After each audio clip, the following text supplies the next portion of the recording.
No teams are calling for Brock Purdy to see if he is available via trade. So, does this mean he's not a top 10 quarterback in the NFL? At least these are some of the questions that are posed from a recent podcast with Diana Rossini and Chase Daniel via The Athletic. And I kind of want to dive into this because I think there's multiple elements that we can address and discuss and kind of break apart. And I think there's some logic here that needs to be added. So we'll talk about that. But first, I want you guys to have the full context. So listen to what they have to say, and then I'm going to rip this thing apart. Take a listen right here. But if you had to do two tiers of quarterbacks, he's in that second tier for me. The first tier would be Patrick Mahomes, Josh Allen, Joe Burrow, Lamar Jackson. Those are the four guys I truly believe can put their team on their back and get to the game, which is the Super Bowl. And then you have Jalen Hurts is in there, Herbert, Stafford, Jared Goff, I think Jaden Daniels, along with Dak, CJ Stroud, Brock Purdy. Like, I do think he's in that second, so maybe that's top 12. If he is a top quarterback, truly, how come no teams have called to trade for him? Oh. So that kind of tells you how the rest of the league views him without Kyle Shanahan, perhaps. You as a quarterback are the system. The system is you. You should not punish Brock Purdy for being in a system that fits him well. There's a reason why it looks better than Jimmy Garoppolo ever did. So let's go in sequential order. Let's talk about Chase Daniel's tier ranking with having Brock Purdy on the second tier. I have zero disagreement with this. If you have followed this channel and you've talked about, or I've listened to me talk about these rankings and where I view Brock Purdy in the hierarchy of the NFL, I have him as a tier 2 guy. And I've said it from the very beginning.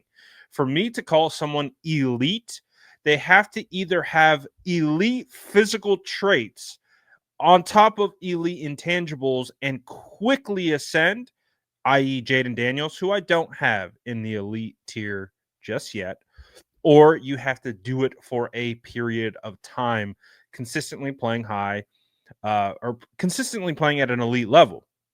Now, while Brock Purdy's first 2 years were phenomenal, he did take a little bit of a step back for multiple different reasons. But the point being is Brock Purdy's play didn't match what it was the first 2 years. And there's, like I said, you can point to many different things of why that is, but it is what it is at the end of the day. And so for me, I don't have Brock in the elite tier. There's only 4 quarterbacks in the elite tier right now. The same ones that I have are the same as Chase Daniel. So I'm not, I don't think that's far off at all. I actually think I agree 100% with his tier ranking. Now you can move Brock within that second tier ranking of wherever you like, whether he's top 10, top 12, he's in that category. He's in tier 2. And I think that's where he will be until he wins a Super Bowl or maybe 2 or 3. I think of it kind of similarly to Tom Brady and how long it took him to get that credit, even after winning Super Bowls. It's just how it is. It's always going to be held against Brock Purdy. But the fact that we're talking about Mr. Irrelevant and debating, is Brock Purdy elite? Is he not? I think is a phenomenal problem to have for the San Francisco 49ers. And being tier 2, I think, is a perfect spot for him. But let's talk about the thing that Diana Rossini was talking about, because I kind of want to dive into it. First of all, who is telling her that no teams have called and inquired about Brock Purdy via trade? She must have a direct line to someone internally inside the San Francisco 49ers with every single decision-making process in order to definitively say that. So that's one thing that I just want to mention, because she says it so matter-of-factly, like, well, no one's calling about Brock. So what does that mean? Does that mean he's not really that good of a quarterback? Shouldn't a quarterback in a negotiation be getting calls from other teams who want to trade for him potentially? Well, let's dive into that theory. What teams would actually want to trade for Brock Purdy? You have the Tennessee Titans at number 1 overall. They're going to take Cam Ward. Why would they trade for Brock Purdy? They don't have to give up any compensation. They just sit right where they're at. They go and take the consensus top quarterback in this class in Cam Ward. And they're probably going to be happy with that decision. They've clearly done enough homework to be happy with that decision. But then you have the Cleveland Browns at number 2. They have already made a disastrous quarterback trade for Deshaun Watson, and they still have to pay Deshaun Watson. It makes 0 sense for the Browns to trade for Brock Purdy because they would have to pay another quarterback arguably more money than what Deshaun Watson got. Now, he got that $230 million guaranteed. I don't know exactly what Brock Purdy will get in the form of guarantees, but I would say it would be north of $160 million guaranteed. So it would be in the same boat. You're not having 2 quarterbacks on your roster making that much money. So that takes the Browns out. The New York Giants, could they be a potential option? Maybe, but they have the number 3 overall pick. Would the Giants trade the 3rd overall pick and pay Brock Purdy a potential top 5 contract? I don't know. And I know you guys know this from watching my channel, is that when a player is traded and needs a contract upon facilitating the trade, that lowers the trade value. It lowers the compensation. So, because they're not only acquiring the player, but they're acquiring him to pay him. So that typically lowers the trade value. So I don't know if the Giants would be willing to give up number 3 to go after Brock Purdy via trade. Doesn't seem like the value aligns. And then I don't think the 49ers would move Brock for a 2nd round draft pick, because then who's their quarterback? Mac Jones? I don't know how 49er fans would feel about that. Obviously, the New England Patriots are good. And then the next quarterback needy team is 6, the Las Vegas Raiders.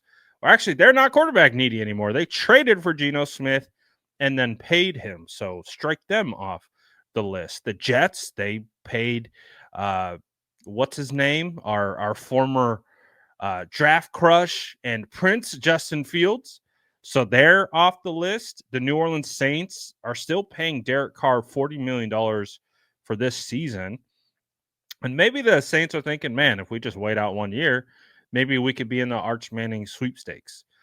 And then you go beyond that, and they also have Spencer Rattler as well. But the Bears are good. Cowboys got a quarterback that they got to deal with. The Dolphins paid Tua. You have the Colts, who they're dealing with a potential 1st-round bust, but they got to see that through. And Anthony Richardson. The Falcons got Penix. Arizona Cardinals have Kyler Murray. Bengals have Burrow. Seahawks just signed Darnold. Tampa Bay Bucks have Baker. The Denver Broncos have Bo Nix. The only team that might make sense from maybe a value perspective is the Pittsburgh Steelers. But the Pittsburgh Steelers just seem like they're waiting for Aaron Rodgers to make his decision, and then he'll be their quarterback. Chargers are good. Packers are good. Vikings have J.J. McCarthy. I don't know if the Vikings would consider that when they have a high draft pick who lost a year due to injury, but they have a high draft pick there for a reason. That would be kind of wild to throw away I think it was like a top 10 pick to go and get Brock Purdy, or top 10 pick to go get JJ McCarthy, not play him, go trade another 1st-round pick for Brock Purdy. I think you get what I'm saying here. It doesn't make a lot of sense to me. Houston Texans are good. Rams have Stafford. Ravens are good. Lions are good. Commanders are good. Bills are good. Chiefs are good. Eagles are good. There are maybe, the whole point of what I'm saying, there's maybe 1, 2. No, I'm taking them off. 2. There may be 2 teams, maybe 3 max, who would potentially call for a trade that makes sense amidst their own organizational structure and situation. Other than that, there are quarterbacks in places all across the league, and you have Jackson Dart coming out. You've got Shedeur Sanders coming out as well. Guys like Kyle McCord who are slept on, Will Howard, Tyler Shook. There are quarterbacks of the Brock Purdy potential, if you will. So I find again, this is just logically kind of diving into her point of, well, if no one's calling to trade for Brock Purdy, who's calling? 3 teams potentially, and even so, it doesn't necessarily make all the sense in the world for them to go and trade and then pay a quarterback. Really, the only team that makes the most viable sense, in my opinion, is probably the Giants. And other than that, the other 2 that I'm thinking, maybe the Saints and maybe the Steelers, still have quarterbacks, or potential quarterbacks like the Steelers. So does that whittle it down to one team? And are the Giants really in the business right now of potentially overextending themselves for a quarterback? Are they that desperate? They could be. They might not be either. Like, they could be like, well, maybe we like these other options in the draft that we could take in the second or third round and try to go that route. So again, I'm just trying to logically analyze what she said. She could be right. I'm not discrediting what she's saying. If no team is called to trade for Brock Purdy, that wouldn't surprise me, but I don't necessarily believe that means that the league doesn't value Brock Purdy, because you would have to determine the scarcity of quarterbacks and the supply and demand, right? And there is not a great supply, like top heavy supply of quarterbacks, but there's a decent supply of quarterbacks coming into this draft who might resemble Brock Purdy's skill set.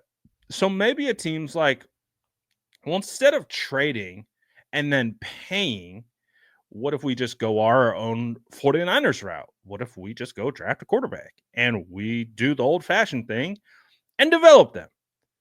Maybe that makes more financial sense for our organization where we're currently at.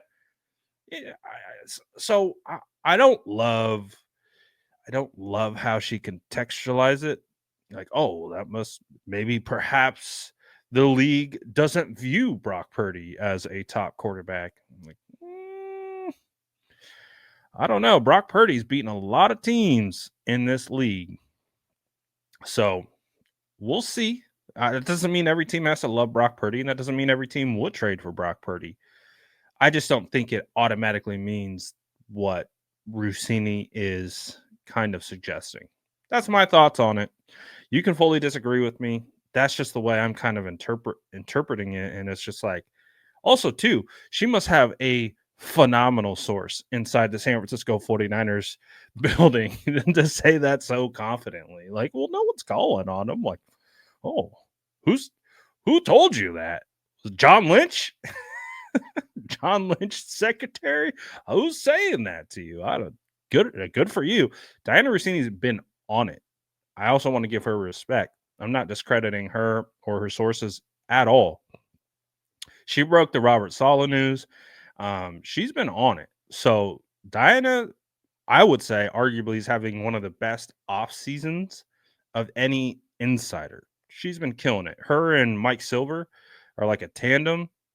They've been doing a great job. So I want to give her respect. I'm not discrediting her reporting ability. I actually think right now she's one of the most trustworthy kind of insiders in the game right now. So I want to make that abundantly clear.